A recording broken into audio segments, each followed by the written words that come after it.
ಕರ್ನಾಟಕದಲ್ಲಿ ಮತದಾರರ ಪಟ್ಟಿ ತೀವ್ರ ಪರಿಷ್ಕರಣೆ ವಿಚಾರಕ್ಕೆ ಸಂಬಂಧಪಟ್ಟಂತೆ ಕಾಂಗ್ರೆಸ್ ನಾಯಕರ ನಿದ್ದೆಗೆಡಿಸಿದೆ ಮತದಾರರ ಪಟ್ಟಿ ಪರಿಷ್ಕರಣೆ. ಕಾಂಗ್ರೆಸ್ಗೆ ಸಾಂಪ್ರದಾಯಿಕ ವೋಟ್ ಡಿಲೀಟ್ ಆಗುವಂತಹ ಆತಂಕ ಶುರುವಾಗಿದೆ. ಈಗ ಲಕ್ಷಾಂತರ ವೋಟ್ಗಳನ್ನು ಡಿಲೀಟ್ ಆಗುವ ಭಯದಲ್ಲಿ ಕಾಂಗ್ರೆಸ್ನ ಪಕ್ಷ ಇದೆ. ಈಗ ಅಲ್ಪಸಂಖ್ಯಾತರು ಕೂಲಿ ಕಾರ್ಮಿಕರ ವೋಟ್ ಕಡಿತದ ಆರೋಪ ಕೇಳಬರ್ತಾ ಇದೆ. ಕಡಿತಗೊಳಿಸೋದಕ್ಕೆ ಷಡ್ಯಂತ್ರ ಮಾಡ್ತಾ ಇದೆಯಂತ ಕಾಂಗ್ರೆಸ್ ನಾಯಕರು ಆರೋಪ ಮಾಡ್ತಾ ಇದ್ದಾರೆ. ಪಶ್ಚಿಮ ಬಂಗಾಳದಲ್ಲೂ ಕೂಡ ಭಾರಿ ಸದ್ದು ಮಾಡಿತ್ತು ಎಸ್ಐಆರ್. ಮತದಾರರ ಪಟ್ಟಿ ತೀವ್ರ ಪರಿಷ್ಕರಣೆ ಏನಿದೆ ಇದು ತೀವ್ರವಾಗಿ ಸದ್ದು ಮಾಡಿತ್ತು, ಈಗಲೂ ಕೂಡ ಸದ್ದು ಮಾಡ್ತಾ ಇದೆ. ಎಸ್ಐಆರ್ಗೆ ಸುಗ್ರೀವಾಜ್ಞೆ ಹೊರಡಿಸೋದಕ್ಕೆ ರಾಜ್ಯ ಸರ್ಕಾರ ಮುಂದಾಗ್ತಾ ಇದೆ. ಈಗ 2002ರ ನಂತರದಲ್ಲಿ ಮೊದಲ ಬಾರಿಗೆ ಮತದಾರರ ಪಟ್ಟಿ ಪರಿಷ್ಕರಣೆ ನಡೀತಾ ಇದೆ.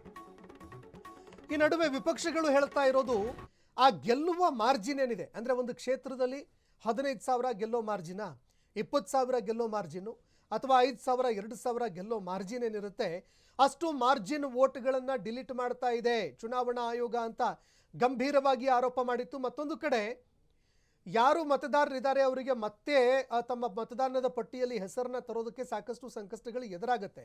ಇದನ್ನು ಯಾಕೆ ನೇರವಾಗಿ ಆಧಾರ್ಗೆ ಲಿಂಕ್ ಮಾಡಬಾರದು ಅನ್ನೋ ಮಾತುಗಳು ಕೂಡ ಕೇಳಿಬರ್ತಾ ಇತ್ತು. ಅದರ ಬದಲಾಗಿ ಈ ರೀತಿ ಕೋಟಿ ಕೋಟಿ ಹಣವನ್ನು ಖರ್ಚು ಮಾಡಿ ಒಂದು ಗೊಂದಲದ ವಾತಾವರಣ ಸೃಷ್ಟಿ ಮಾಡಿ ಯಾಕೆ ಎಸ್ಐಆರ್ ಮಾಡಲಾಗ್ತಾ ಇದೆ ಅನ್ನೋ ಆರೋಪ ಈ ಹಿಂದಿನಿಂದಲೂ ಕೂಡ ವಿಪಕ್ಷಗಳು ಮಾಡ್ತಾ ಇದ್ದಾವೆ.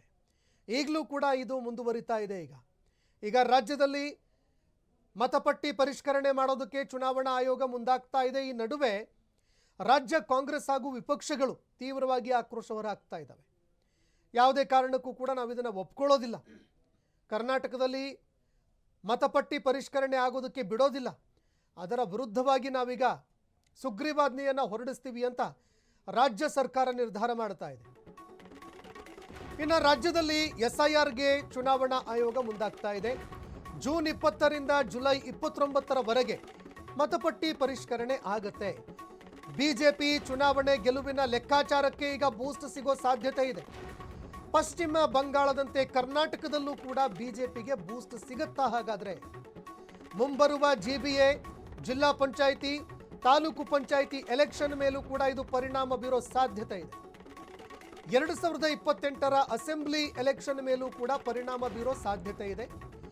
ಎಸ್ಐಆರ್ ಪ್ರಕ್ರಿಯೆಗೆ ಮುಕ್ತ ಕಂಠದಿಂದ ಬಿಜೆಪಿ ಶ್ಲಾಘನೆ ವ್ಯಕ್ತಪಡಿಸ್ತಾ ಇದೆ. ಆದರೆ ಇತ್ತ ಕಾಂಗ್ರೆಸ್ಸು ನಮ್ಮ ಗೆಲ್ಲುವ ಮಾರ್ಜಿನ್ ಏನಿದೆ ಪ್ರತಿ ಕ್ಷೇತ್ರದಲ್ಲಿ ಅದನ್ನು ಡಿಲೀಟ್ ಮಾಡತ್ತೆ ಅಂತ ಗಂಭೀರವಾಗಿ ಆರೋಪ ಮಾಡ್ತಾ ಇದೆ. ಜೊತೆಗೆ ಈ ಬಾಂಗ್ಲಾದೇಶಿಗರು ಅಂತ ಏನು ಹೇಳ್ತಾ ಇದ್ರು, ಅಕ್ರಮ ಬಾಂಗ್ಲಾದೇಶದವರು ಎಷ್ಟು ಜನ ಇದ್ದಾರೆ ನೋಡಿ. ಬಿಹಾರದಲ್ಲಿ ಇದೇ ರೀತಿ ಆಯಿತು. 0.012% ಮಾತ್ರ ಬಾಂಗ್ಲಾ ನುಸುಳುಕೋರರಿದ್ದಾರೆ ಅಂತ ಸುಪ್ರೀಂ ಕೋರ್ಟ್ನಲ್ಲಿ ಚುನಾವಣಾ ಆಯೋಗ ಹೇಳ್ತು.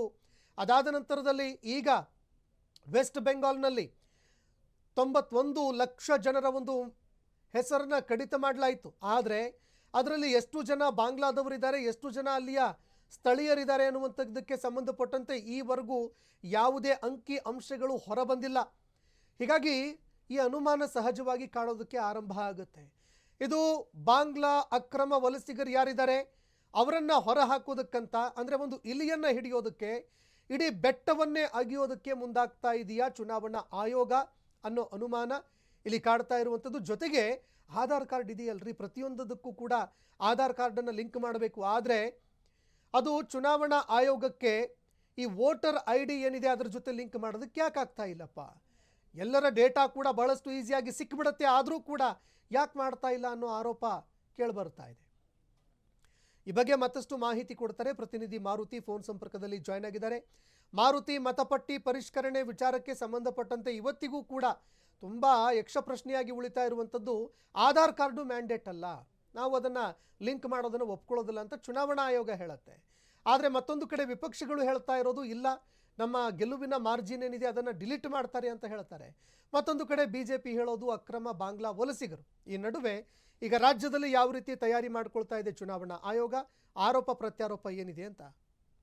ಸಂತೋಷ್, ಏನು ಎಸ್ಐಆರ್ಗೆ ಈಗಾಗಲೇ ಕಾಂಗ್ರೆಸ್ ಅವರು ಸಾಕಷ್ಟು ವಿರೋಧ ವ್ಯಕ್ತಪಡಿಸ್ತಿರೋದು. ಅಂದ್ರೆ ಪ್ರಮುಖವಾಗಿ ಮುಂದಿನ ತಿಂಗಳು 20ರಿಂದ ಮತ್ತೆ ಜುಲೈ 29ರ ತನಕ ಎಸ್ಐಆರ್ ಅಂದ್ರೆ ಮತಪಟ್ಟಿ ಪರಿಷ್ಕರಣೆಗೆ ಈಗ ಎಲೆಕ್ಷನ್ ಕಮಿಷನ್ ಮುಂದಾಗಿರುವಂತದ್ದು, ಅದಕ್ಕೆ ಸಂಬಂಧಪಟ್ಟಂತೆ ಎಲ್ಲಾ ತಯಾರಿಯನ್ನ ಕೂಡ ಮಾಡ್ಕೊಳ್ತಾ ಇರೋದು. ಎಲ್ಲೋ ಒಂದ್ ಕಡೆ ಕಾಂಗ್ರೆಸ್ ಸರ್ಕಾರ ಇದಕ್ಕೆ ವಿರೋಧ ವ್ಯಕ್ತಪಡಿಸ್ತಿಲ್ಲ ಅಂತ ಹೇಳ್ತೇನೆ, ಸಾಕಷ್ಟು ವಿರೋಧವನ್ನ ವ್ಯಕ್ತಪಡಿಸ್ತಾ ಇರೋದು. ಅಂದ್ರೆ ಪ್ರಮುಖವಾಗಿ ನಾವ್ ಯಾವ್ದಕ್ಕೆ ವಿರೋಧವನ್ನ ವ್ಯಕ್ತಪಡಿಸ್ತಿಲ್ಲ, ಆದ್ರೆ ಪಶ್ಚಿಮ ಬಂಗಾಳ ಮತ್ತೆ ಏನ್ ಆಯ್ತು ಆ ರೀತಿ ನಮ್ಮ ರಾಜ್ಯದಲ್ಲಿ ಆಗ್ಬಾರ್ದು ಅಷ್ಟೇ ಅಂತ ಕೂಡ ಸರ್ಕಾರವು ಹೇಳ್ತಿರೋದು. ಪ್ರಮುಖವಾಗಿ ಈಗ ಸಿಎಂ ಸಿದ್ದರಾಮಯ್ಯ ಮತ್ತು DKಶಿ ನೇತೃತ್ವದಲ್ಲಿ ಒಂದು ಮೀಟಿಂಗ್ ಅನ್ನ ಮಾಡಿರುವಂತದ್ದು. ಸಾಕಷ್ಟು ಅಧಿಕಾರಿಗಳ ಬಗ್ಗೆ ಕೂಡ ಸಂಪೂರ್ಣವಾಗಿ ಇದ್ರ ಬಗ್ಗೆ ಏನ್ SIR ಬಗ್ಗೆ ಏನ್ ನಡೀತಿದೆ ಮತಪಟ್ಟಿ ಪರಿಷ್ಕರಣೆ, ಅದ್ರ ಬಗ್ಗೆ ಸಂಪೂರ್ಣ ಮಾಹಿತಿಯನ್ನು ಕೂಡ ಸರ್ಕಾರವು ಪಡ್ಕೊಂಡಿರುವಂತದ್ದು. ಮುಂದಿನ ದಿನಗಳಲ್ಲಿ ಯಾವ ರೀತಿ ಆಗುತ್ತೆ ಎಂಬುದು ಕೂಡ ಕಾದ್ ನೋಡ್ಬೇಕು. ಈಗಾಗಲೇ DCM DKಶಿ ಆಗಿರ್ಬೋದು, ಸಿದ್ದರಾಮಯ್ಯ ಆಗಿರ್ಬೋದು, ಇದ್ರ ಬಗ್ಗೆ ಒಂದು ಗಮನವನ್ನ ಹರಿಸಿ ಅಂತ ಕೂಡ ಶಾಸಕರಿಗೆ ಒಂದು ಸೂಚನೆಯನ್ನ ಕೊಟ್ಟಿರೋದು. ಯಾಕೆಂದ್ರೆ ಪಶ್ಚಿಮ ಬಂಗಾಳದಲ್ಲಿ ಇದೇ ಕಾರಣ ಸೋಲಿಗೆ ಆಯ್ತು ಎಂಬ ಲೆಕ್ಕಾಚಾರಗಳು ಕೂಡ ಇರುವಂತದ್ದು. ಪ್ರಮುಖವಾಗಿ ಈ ಮತಪಟ್ಟಿ ಪರಿಷ್ಕರಣೆ ಮಾಡ್ತಾ ಇರುವಂತದ್ದು ಎಲ್ಲೆಲ್ಲಿ ಡಬಲ್ ಓಟ್ಗಳಿದಾವೆ ಅಥವಾ ನಮ್ಮ ರಾಜ್ಯದಲ್ಲಿ ಯಾರು ಇಲ್ಲದೆ ಇರುವಂತರು ಕೂಡ ಓಟ್ ಹಾಕ್ತಿದ್ದಾರೆ, ಇದ್ರ ಬಗ್ಗೆ ಗಮನ ಹರಿಸುವುದು ಮತ್ತು ಆ ಓಟ್ಗಳನ್ನ ತೆಗೆಯೋಕ್ ಸಂಬಂಧಪಟ್ಟಂತೆ ಈ ಎಲೆಕ್ಷನ್ ಕಮಿಷನ್ ಮಾಡ್ತಾ ಇರುವಂತದ್ದು. ಆದ್ರೆ ಇದ್ರ ವಿರುದ್ಧ ಕಾಂಗ್ರೆಸ್ ಸರ್ಕಾರವು ಕೂಡ ಸಾಕಷ್ಟು ಆರೋಪಗಳನ್ನ ಮಾಡ್ತಿದೆ. ಅಂದ್ರೆ ಏನು, ಯಾಕೆಂದ್ರೆ ಪ್ರಮುಖವಾಗಿ ಕಾಂಗ್ರೆಸ್ಗೆ ಇರುವಂತ ಮತ ಬ್ಯಾಂಕ್ ಇರುವಂತದ್ದೇ ಹಿಂದುಳಿದ ವರ್ಗದವರು ಮತ್ತೆ ಅದೇ ರೀತಿ ಮುಸ್ಲಿಂ ವರ್ಗದವರು. ಅವ್ರನ್ನ ಆ ಓಟ್ಗಳನ್ನ ತೆಗೆಯುವ ಪ್ರಯತ್ನ ಸರ್ಕಾರ ಅಂದ್ರೆ ಕೇಂದ್ರ ಸರ್ಕಾರ ಮಾಡ್ತಿದೆ ಅಂತ ಆರೋಪವು ಕೂಡ ಅವ್ರ ಮೇಲೆ ಮಾಡ್ತಾ ಇರೋದ್ರಿಂದ ಇದು ಸಾಕಷ್ಟು ಕುತೂಹಲ ಮೂಡಿಸಿರುವಂತದ್ದು. ಅಂದ್ರೆ ಮುಂದಿನ ತಿಂಗಳು ಯಾವ ರೀತಿ ನಡೆಯುತ್ತೆ, ಸರ್ಕಾರ ಇದಕ್ಕೆ ಯಾವ ರೀತಿ ಸಪೋರ್ಟ್ ಮಾಡುತ್ತೆ ಎಂಬುದು ಕೂಡ ಕಾದ್ ನೋಡ್ಬೇಕು. ಸಂತೋಷ್, ಧನ್ಯವಾದಗಳು ಮಾರುತಿ ನಿಮ್ಮೆಲ್ಲ ಮಾಹಿತಿಗೆ. ಇದು ಸಹಜವಾಗಿ ಈಗ ಬೇರೆ ರಾಜ್ಯಗಳಲ್ಲಿ ಯಾವ ರೀತಿಯ ಆಕ್ರೋಶಕ್ಕೆ ಕಾರಣ ಆಗಿತ್ತು, ಕರ್ನಾಟಕದಲ್ಲೂ ಕೂಡ ಆಗ್ತಾ ಇದೆ. ಬೇರೆ ರಾಜ್ಯದಲ್ಲೂ ಕೂಡ ಕಾಂಗ್ರೆಸ್ ಇದನ್ನು ವಿರೋಧ ಮಾಡಿತ್ತು, ಕರ್ನಾಟಕದಲ್ಲೂ ಈಗ ವಿರೋಧ ಮಾಡ್ತಾ ಇದೆ. ಮತ್ತೊಂದು ಕಡೆ BJP ಉತ್ತಮ ನಡೆ ಇದು. ಇದರಿಂದ ಏನು ಯಾರ್ಯಾರು ಡೆತ್ ಆಗಿರ್ತಾರೆ, ಜೊತೆಗೆ ಯಾರ್ಯಾರು ಬೇರೆ ಬೇರೆ ಕ್ಷೇತ್ರಗಳಿಗೆ ಹೋಗಿರ್ತಾರೆ, ಬೇರೆ ರಾಜ್ಯಕ್ಕೆ ಹೋಗಿ ದುಡಿತಾ ಇದ್ದಾರೆ ಅಥವಾ ವಿದೇಶಕ್ಕೆ ಹೋಗಿದ್ದಾರೆ, ಅಂಥವರ ಒಂದು ಹೆಸರೇನಿದೆ ವೋಟರ್ ಲಿಸ್ಟ್ನಲ್ಲಿ ಇರುವಂಥದ್ದು ಇದು ಡಿಲೀಟ್ ಆಗುತ್ತೆ ಅಂತ ಒಂದು ಕಡೆ ಇತ್ತ BJPಯ ವಾದ. ಜೊತೆಗೆ ಯಾರು ಅಕ್ರಮ ವಲಸಿಗರಿದ್ದಾರೆ ಬಾಂಗ್ಲಾದಿಂದ ಬಂದವರು, ಅಂಥವರನ್ನು ಹೊರಹಾಕೋದಕ್ಕೆ ಇದು ಹೆಲ್ಪ್ ಆಗುತ್ತೆ ಅಂತ ಅವರು ಕೂಡ ಹೇಳ್ತಾರೆ. ಆದರೆ ಬಾಂಗ್ಲಾ ವಲಸಿಗರು ಸಿಕ್ಕಿದ್ದೆಷ್ಟು ಅನ್ನೋ ಪ್ರಶ್ನೆ ಇವತ್ತಿಗೂ ಕೂಡ ಯಕ್ಷ ಪ್ರಶ್ನೆಯಾಗಿ ಉಳ್ಕೊಂಡಿದೆ.